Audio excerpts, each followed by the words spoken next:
you know. But he can restore marriages. He can restore your finances. He can restore your mind. Come on. I mean, know to have peace of mind is just as valuable as having a big bank account. Well, I like to have both of them. Be in your right mind. Huh? Get your mind right first. Right. You better get your mind right, because that bank account won't be big after a while. But God wants us to be healthy. That's why I took you over there. He wants to preserve us blameless until the coming of that day. And we already know the coming is not necessarily something in our future, but as we get intimate with him, there is before us in our generation an unprecedented opportunity to know him. Come on, y'all. We got so many venues and mediums. Oh, come on, right? Yeah. You got podcasts, iPads, iPods. I don't even know all that stuff. But come on, now. We digitized and everything. You don't even have to bring a Bible. You can carry it with you. We're not a wordless generation. We have more opportunity in our generation than ever. That's why my mission in life is to destroy biblical illiteracy. I hate it's just something in me, because religion has ravished us too much, and it's made the man, the set person, is the only one who's lawfully or illegally able to think. Everybody else just hang on to his every word, or her every word, their every word, you know, without proving those things and going and studying for themselves. We have an opportunity. Right. See, now, back in the days before Google and internet, you can just say what you want. And it sound deep. Everybody be like, you go preach it. About 20 years ago, you can just get up there and pontificate and break down terms and say it's Aramaic, say it Chaldean, or who knows. Now, you gotta know your stuff. I've done my homework. So if I tell you something is Aramaic, I've done my Aramaic. If I say it's Hebrew, I've done my Hebrew, my Greek, whatever. Amen. But that still doesn't absolve you from being intimate with the Lord.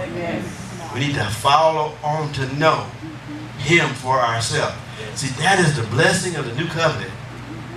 He said in Hebrews 8, from the least to the greatest. In the Old Testament, you couldn't get close to God. If you did, you died. Am I right? When he brought them out, the rascal said in Exodus 19 and chapter 19 and 20, Moses, you go find out what God wants. I ain't going to get close to that mountain. I'm going to die. I'm paraphrasing. Amen. So that stigma's still in the earth. We don't want to get close to God. We want the man of God to tell us what God said.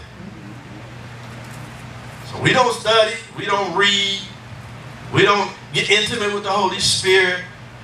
But every believer has something that the Old Testament looked forward to. Only the prophets, the priests, and kings had an opportunity to experience God on some level.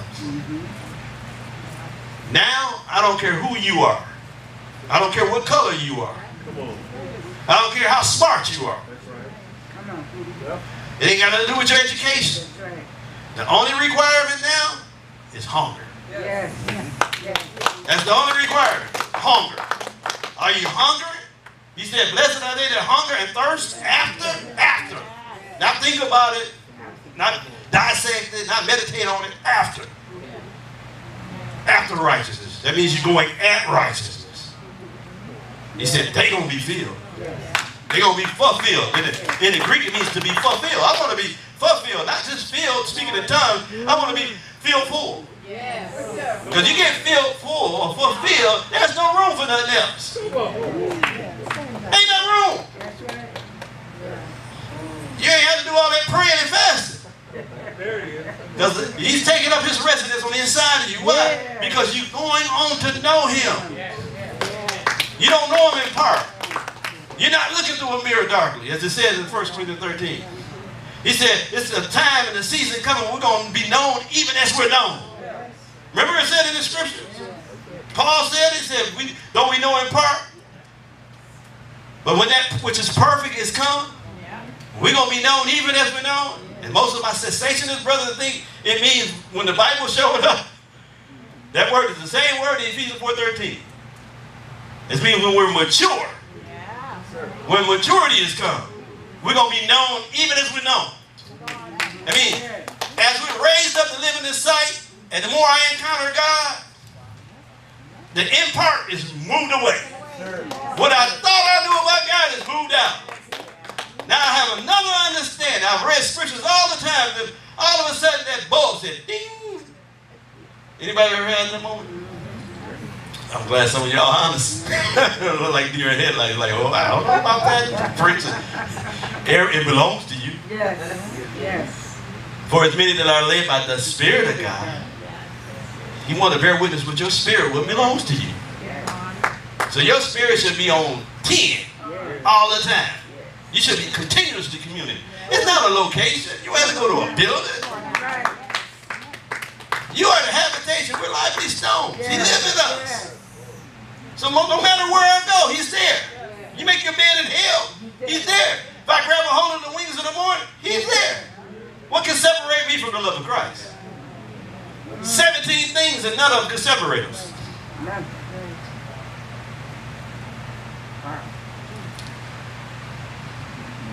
Go to Hebrews 6. I'm trying my best. I had 12 last week pages, and then all of a sudden I come up with 3 more. So we're like, we're going to have a set. Amen. But let's go to Hebrews 6. I want the people that belong to Real Boys International Ministry to follow. Not follow me, follow Him. You spend time in the cleft of the rock, we get together as a body, I can say things that I couldn't say before. That's right. Paul said, I got so much to tell you. Remember Paul told the church of Corinth, I got a whole bunch of stuff I want to tell you, but y'all still carnal. Remember he said, y'all still mere men. You walk as men. So I can't say what I want to say. And some ministries is muzzled because people don't take their relationship with God seriously. So we still got Gerber food. He tried to put a filet mignon on our table. We can't eat it. We ain't mature enough, exactly. So you can't chew it. Can't chew it, right. Our teeth, we don't have any teeth yet. We're still immature. Still like babies. Hebrews 6 and 17. So we need to follow on to know the Lord. Anybody understand it? We need to follow on to know the Lord? We need to. You remember the first century church? They couldn't, not the first century church, well, the church in the wilderness, which is actually the church that Jesus showed up and seen. That's actually an extension of the Matthew, Mark, Luke, and John. That whole system couldn't even see Jesus. Jesus said he searched the scriptures. Remember he told them? He searched the scriptures. He said, in them you think you got eternal life? But you won't come to me. Jesus. See, we search for churches to go and join. Yeah. Go on, but we won't come to Him. Yes. Yes. He said, they are which testify of me. So every time the scriptures is open, every time a leader is sharing, it should make you go to Him. Yes. You should have a more clearer understanding of your relationship with Him. That's right. That's right. That's right. That's why I love Apostle. Beautiful. He gave me, I had an innate hunger for the word anyway, but when I joined that ministry, it put something in me that I wanted to see what I wanted to see what he saw. All right. When he was so excited and he was contagious with his joy, I want that. All right. I want that too. Okay, I'm gonna hurry up. Wherein God willing more abundantly to show unto the heirs of promise the immutability of His counsel, confirmed it by His oath, or which He swore by the promise and the oath. That's what it means. Another translation. But I want to go to verse 18. That by 2 immutable things, the promise and the oath. I mean, no, He gave the promise and He swore by Himself. I mean, no, Jesus was the manifestation of the promise. Right? And He swore by giving Him a name that's above every name. In which it was impossible for God to lie. We might have a strong consolation who have fled for refuge Huh? To lay hold upon the hope set before us.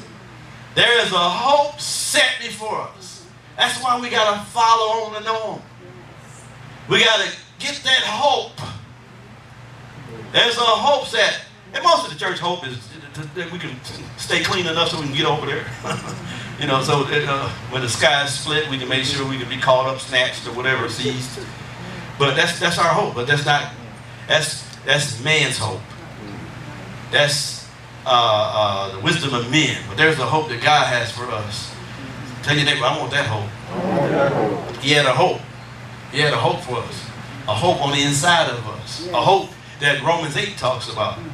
A hope that it talks about that creation itself is groaning and travailing, waiting on the apocalypse.